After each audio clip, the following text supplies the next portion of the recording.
Hello everyone, welcome to study with Shri. देखिए, उत्तर प्रदेश PCS 2022 की ये टेस्ट सीरीज चलाई जा रही है। टेस्ट नंबर आपका 51 है। 50 टेस्ट ऑलरेडी कंप्लीट हो चुका है। प्ले लिस्ट बना रखी है, आप लोग जाकर के देख सकते हैं। देखिए, अगर आप किसी भी स्टेट पीसीएस की तैयारी कर रहे हैं, जैसे कि एमपीपीएससी, यूकेपीएससी, बीपीएससी, जेपीएससी या फिर सीजीपीएससी या किसी वनडे एग्जाम की तैयारी कर रहे हैं, तो आपके लिए टेस्ट काफ़ी फ़ायदेमंद है। देखिए, जो है कि टाइम नज़दीक आता जा रहा है। उत्तर प्रदेश पीसीएस का 12 जून को है, ठीक है।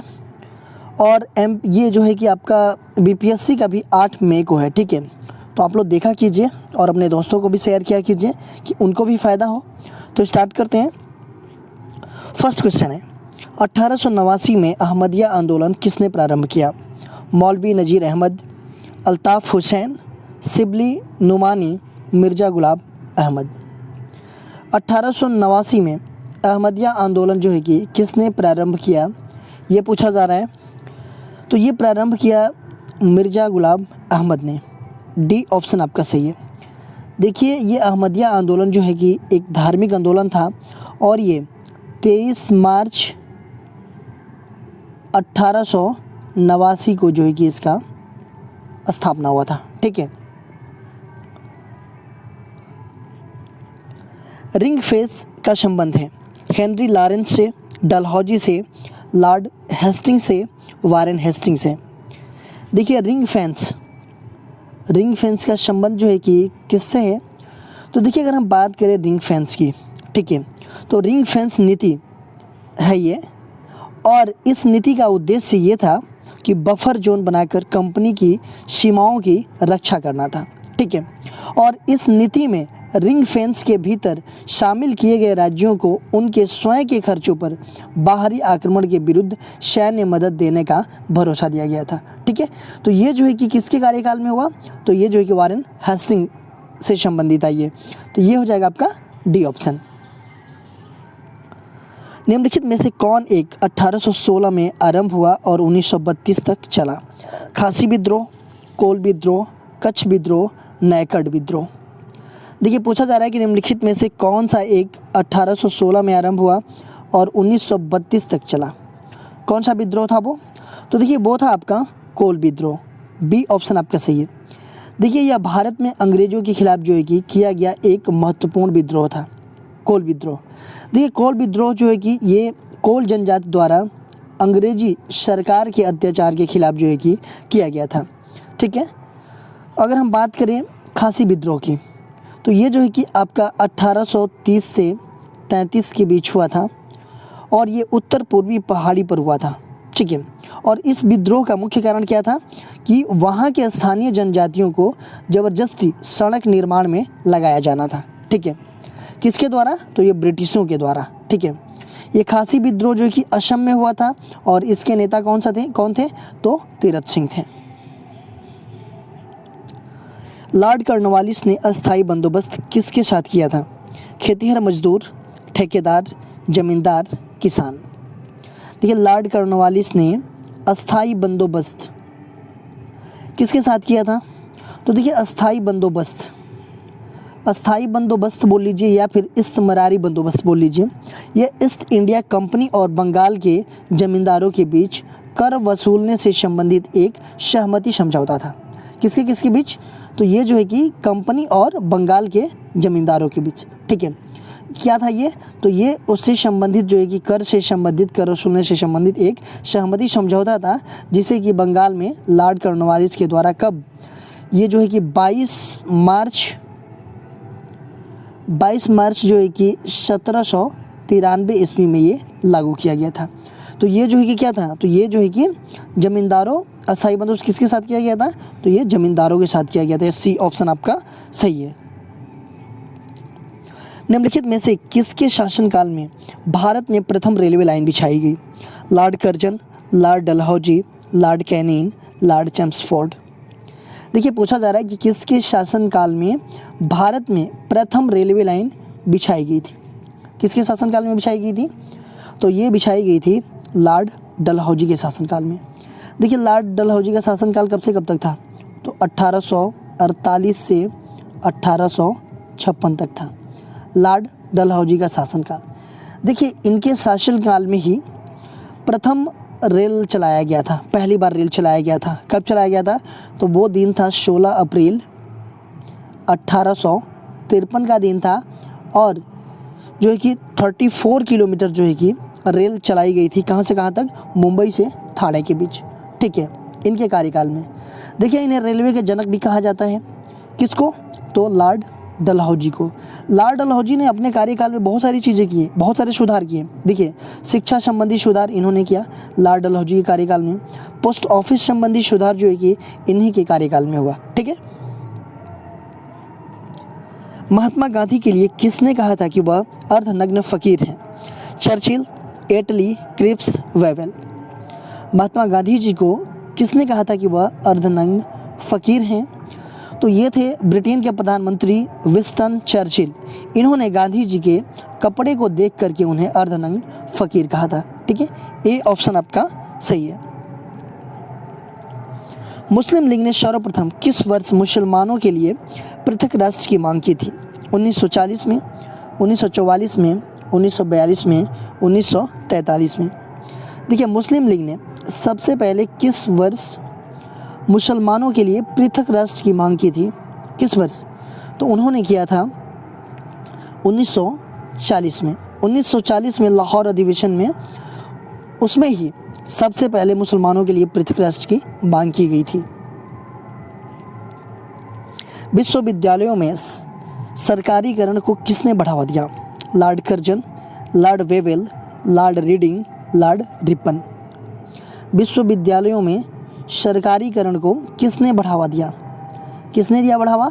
तो ये लॉर्ड कर्जन ने दिया। ए ऑप्शन आपका सही है।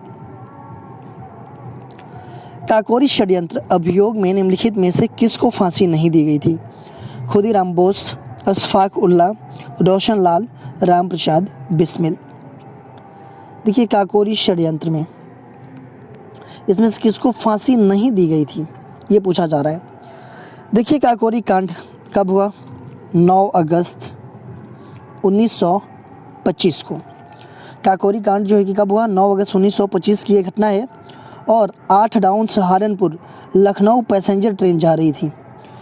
तो लखनऊ में ही काकोरी नामक स्थान है, वहाँ पे राम प्रसाद बिस्मिल, रोशन लाल, अशफाक उल्लाह खां, चंद्रशेखर आज़ाद, राजेंद्र लाहिड़ी और इनके और 6 सहयोगी, इनके 6 सहयोगी जो थे, इन्होंने मिलकर क्या किया कि सरकारी खजाना लूट लिया था। ठीक है, उसे ही काकोरी कांड के नाम से हम जानते हैं। तो इसमें पूछा जा रहा है कि किसको फांसी नहीं दी गई। देखिए, अशफाक उल्लाह जी को भी फांसी दी गई, रोशन लाल को भी दी गई, राम प्रसाद बिस्मिल को भी दी गई, खुदीराम बोस जो कि नहीं दी गई। तो ये हो जाएगा ये ऑप्शन। अच्छा, आप लोग कमेंट बॉक्स में बताइएगा कि अशफाक उल्लाह को कहाँ पे फांसी दी गई, रोशन लाल को कहाँ पे फांसी दी गई, राम प्रसाद बिस्मिल को फांसी कहाँ दी गई और राजेंद्र लाहिड़ी को फांसी कहाँ दी गई। ठीक है, ये आप लोग मुझे कमेंट बॉक्स में बताइएगा। किस भारतीय शासक ने सबसे पहले लॉर्ड बेलेजली के साथ सहायक संधि की? हैदराबाद के निजाम ने, अवध के नवाब ने, रघुवा मराठा ने, कर्नाटक के नवाब ने। देखिए, क्वेश्चन क्या पूछा जा रहा है कि किस भारतीय शासक ने सबसे पहले लॉर्ड बेलेजली के साथ क्या किया? सहायक संधि की। तो कौन था? तो देखिए, भारत में सहायक संधि को स्वीकार करने वाला पहला शासक जो है कि हैदराबाद के निजाम थे। ए ऑप्शन आपका सही है। कब इन्होंने जो है कि सहायक संधि की इनके साथ? तो ये 1798 में। ठीक है। कर्नल स्लीमैन ने ठगों का उन्मूलन किसके शासनकाल में किया था? Cornwallis, Lord Wellesley, Dalhousie, William वेटिंग। कर्नल स्लीमैन ने ठगों का उन्मूलन किसके शासनकाल में किया था? तो ये किया था विलियम वेटिंग के शासनकाल में। डी ऑप्शन आपका सही है। आज़ाद हिंद फौज पर ऐतिहासिक मुकदमा कहाँ चलाया गया? संसद भवन के केंद्रीय हॉल में, दिल्ली के लाल किले पे, कलकत्ता के फोर्ट विलियम में, बम्बई के निकट एक युद्ध पोत में। आज़ाद हिंद फौज पर ऐतिहासिक मुकदमा कहाँ चलाया गया था? तो ये चलाया गया था दिल्ली के लाल किले में। बी ऑप्शन आपका सही है। सरदार वल्लभ भाई पटेल के नेतृत्व में बारदोली आंदोलन कब हुआ था?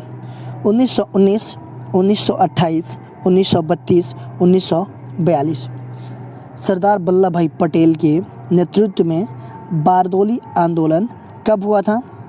तो देखिए, अगर हम बारदोली आंदोलन की बात करें तो बारदोली आंदोलन जो है कि गुजरात में 1928 ईस्वी में सरदार वल्लभ भाई पटेल के नेतृत्व में हुआ था। देखिए, ये एक किसान आंदोलन था। उस समय जो है कि प्रांतीय सरकार ने किसानों के लगान में 22% तक की वृद्धि कर दी थी, ठीक है। और इसका विरोध जो है कि जमकर के हुआ और इस आंदोलन के सफल होने के बाद जो है कि जो बारदोली की महिलाएं थीं, वल्लभ भाई पटेल को सरदार की उपाधि दी, ठीक है। तो वल्लभ भाई पटेल को सरदार की उपाधि किसने दिया? तो बारदोली की महिलाओं ने। क्वेश्चन आता है, तो ये हो जाएगा आपका 1928। ब्रिटिश सरकार के विरुद्ध कूका आंदोलन का नेता था दिलीप सिंह, राम सिंह, लाल सिंह, तेज सिंह। ब्रिटिश सरकार के विरुद्ध कूका आंदोलन के कौन नेता थे, ये बताना है आपको। तो देखिए, कूका विद्रोह जो है कि आपका 1871-72 में पंजाब के कूका लोग जो कि नामधारी सिख थे। कूका लोग कौन थे? तो नामधारी सिख थे, उनके द्वारा किया गया था। और ये जो है कि सशस्त्र विद्रोह था और ये इसलिए हुआ था कि अंग्रेज गाय की हत्या जो है कि बढ़ावा दे रहे थे। गाय की हत्या को बढ़ावा दे रहे थे अंग्रेज, और ये कूका लोग जो थे इनका विरोध कर रहे थे, ठीक है। इस वजह से ये आंदोलन हुआ था। देखिए, इसके नेतृत्व जो है कि बालक सिंह और उनके अनुयायी गुरु राम सिंह किए थे। तो ये हो जाएगा आपका बी ऑप्शन। सन 1526 में पानीपत की पहली लड़ाई लोधी साम्राज्य और किसके बीच लड़ी गई थी? अकबर, शाहजहां, हुमायूं, बाबर। सन 1526 ईस्वी में पानीपत की पहली लड़ाई लोधी साम्राज्य और किसके बीच लड़ा गया था? देखिए, पानीपत की पहली लड़ाई कब हुई थी? तो पानीपत की पहली लड़ाई हुई थी 21 अप्रैल 1526 ईस्वी में, ठीक है। और दिल्ली के सुल्तान इब्राहिम लोदी और बाबर के बीच लड़ा गया था। दिल्ली के सुल्तान थे इब्राहिम लोदी और बाबर, इनके बीच हुई थी, ठीक है। तो डी ऑप्शन आपका सही हो जाएगा। बाबर के बीच और किसके बीच? ये लोधी साम्राज्य के बीच। देखिए, इसमें जो है कि हार किसकी हुई? तो लोधी साम्राज्य की हार हुई। और जीत किसकी हुई? तो बाबर की जीत हुई। बाबर की जीत क्यों हुई? देखिए, इब्राहिम लोदी के पास जो है ना कि बहुत ज़्यादा सेना थी, ठीक है, लेकिन फिर भी जो है कि हार गया ये। क्यों? क्योंकि बाबर के द्वारा जो है कि पहली बार जो है कि तोपखानों का प्रयोग किया गया था, ठीक है। तब ये संभव हो पाया कि इनकी जो है कि बहुत सारी सेनाएं थी और बाबर की बहुत कम सेनाएं थी। तो बाबर ने किसका प्रयोग किया? तो ये जो है कि तोपखानों का प्रयोग किया। और पहली बार ये तोपखानों का प्रयोग हुआ था पानीपत की पहली लड़ाई में, ठीक है। 21 अप्रैल 1526 को हुआ था। किस किले को गोल्डन फोर्ट के नाम से भी जाना जाता है? रणथंभौर, जैसलमेर, कुंभलगढ़, चित्तौड़गढ़। देखिए, किस किले को जो है कि गोल्डन फोर्ट के नाम से जाना जाता है? किस किले को जाना जाता है? तो ये जाना जाता है जैसलमेर किले को। देखिए, गोल्डन फोर्ट के नाम से क्यों जाना जाता है? क्योंकि जैसलमेर का जो ये किला है, इस पे सूरज की किरणें पड़ते ही सोने की तरह ये चमक उठता है, ठीक है। इसलिए जो है कि इसे सोनार का किला या गोल्डन फोर्ट के नाम से जाना जाता है। भारत रत्न पाने वाली सर्वप्रथम भारतीय महिला कौन थी? मदर टेरेसा, विजय लक्ष्मी पंडित, इंदिरा गांधी, सरोजिनी नायडू। देखिए, पूछा जा रहा है कि भारत रत्न पाने वाली सर्वप्रथम भारतीय महिला कौन थी? तो कौन थी? तो वो थी इंदिरा गांधी जी। सी ऑप्शन आपका सही है। देखिए, इंदिरा गांधी जी को कब 1971 में भारत रत्न दिया गया था, ठीक है। देखिए, कई बार प्रधानमंत्री रही देश के। 1966 से 1977 तक ये लगातार प्रधानमंत्री रही। उसके बाद से 1980 से कब तक? 1984 तक भी ये प्रधानमंत्री रही। और ये टोटल कितने बार ये प्रधानमंत्री रही, आप लोग बताएंगे मुझे? तो आप लोग मुझे कमेंट बॉक्स में ये बताइएगा कि इंदिरा गांधी जी कितने बार जो है ये प्रधानमंत्री रही थी, ठीक है। देखिए इनको भारत रत्न जो है कि समाज सेवा के क्षेत्र में दिया गया था। क्यों? क्योंकि 1971 में भारत पाकिस्तान युद्ध में बांग्लादेश को मुक्त कराया था इन्होंने। ठीक है। भारत के सबसे पुराने पहाड़ कौन है? चाहिए अरावली, पूर्वी घाट, सतपुड़ा की पहाड़ियाँ, पश्चिमी घाट। भारत के सबसे पुराने पहाड़ कौन से हैं? तो ये हैं अरावली। ए ऑप्शन आपका सही है। कौन सी भारतीय झील भारत के लैगून झील के रूप में प्रसिद्ध है? चिल्का झील, मानसरोवर झील, कंजिया झील, मनसर झील। कौन सी भारतीय झील भारत के लैगून झील के रूप में प्रसिद्ध है? देखिए सबसे पहले तो आपको ये पता होना चाहिए कि लैगून झील होती कैसी है। ठीक है। देखिए लैगून झील की अगर हम बारे में बात करें तो कोई बहुत बड़ा जल स्रोत जैसे कि समुद्र हुआ या महासागर हुआ, उसके किनारे पर बने, जैसे मान लीजिए आपका मान लीजिए ये महासागर है। ठीक है। तो इसमें क्या होता है कि इस टाइप से, ठीक है, कोई बहुत बड़ा जल स्रोत जैसे कि समुद्र हुआ या महासागर हुआ, उसके किनारे पर बने, मतलब जो बनने वाले उथले जल क्षेत्र होता है जो किसी पतली स्थलीय पेटी या औरों द्वारा सागर से अंशतः या पूर्णतः अलग होता है। जैसे पतली मतलब ये वाला। देखिए कुल मिलाकर के, एक मिनट जस्ट,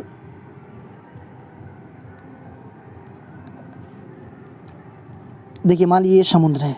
ठीक है। तो ये इस टाइप के जो ये समुद्र है और इस टाइप के जो किनारे पे ना अगर झील बनते हैं उसको हम क्या कहते हैं? लैगून झील कहते हैं। ठीक है।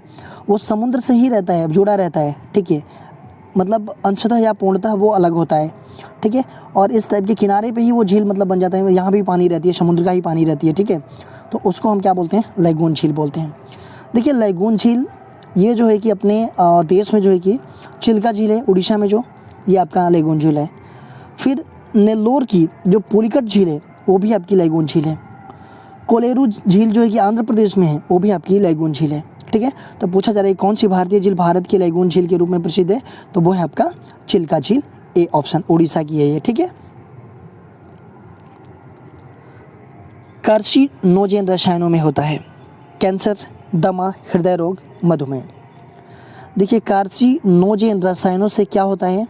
तो ये होता है आपका कैंसर। ए ऑप्शन आपका सही है। देखिए क्वेश्चन पूछा गया था आप लोगों से पिछले वीडियो में, सिंधु का ब्रिटिश साम्राज्य में विलय किस गवर्नर जनरल ने किया? Lord Hardinge, Lord Dalhousie, Lord Ellenborough, Lord Auckland. पूछा जा रहा है कि सिंध का ब्रिटिश साम्राज्य में विलय किस गवर्नर जनरल ने किया? तो कौन सा वो गवर्नर जनरल था जो कि सिंध का ब्रिटिश साम्राज्य में विलय किया? तो वो था लॉर्ड एलनबरो। सी ऑप्शन आपका सही है। आज का क्वेश्चन देख लेते हैं। कम तापमान को मापने वाले यंत्र को कहा जाता है? क्रायोमीटर, डायगोमीटर, क्रोमेटोमीटर, साइनोमीटर। कम तापमान को मापने वाले यंत्र को क्या कहा जाता है? ये आप लोग कमेंट बॉक्स में मुझे बताइएगा। इसका आंसर मैं नेक्स्ट वीडियो में आप लोगों को बताऊंगा। देखिए अगर आप हमें इंस्टाग्राम पे फॉलो करना चाहते हैं तो यहाँ भी कर सकते हैं। इंस्टाग्राम पे हमारी आईडी है studyvithsri25, फेसबुक पे मेरा पेज है studyvithsri के नाम से, और फेसबुक पे एक मेरा ग्रुप है यूपी PCS 2022, और ये टेलीग्राम का लिंक है। इन सब सारे जगहों पे कनेक्ट हो जाइए। इन सब सारे जगहों पे स्टडी से रिलेटेड चीज़ें पोस्ट की जाती है जिससे आप लोगों को फ़ायदा पहुंच सकता है। दोस्तों वीडियो अच्छी लगती है तो आप लोग लाइक किया कीजिए, कमेंट्स किया कीजिए। अगर वीडियो अच्छी नहीं लगती है तो आप लोग डिसलाइक कर दिया कीजिए, और कमेंट बॉक्स में मुझे बताइए कि डिसलाइक क्यों किया। वीडियो देखने के लिए धन्यवाद।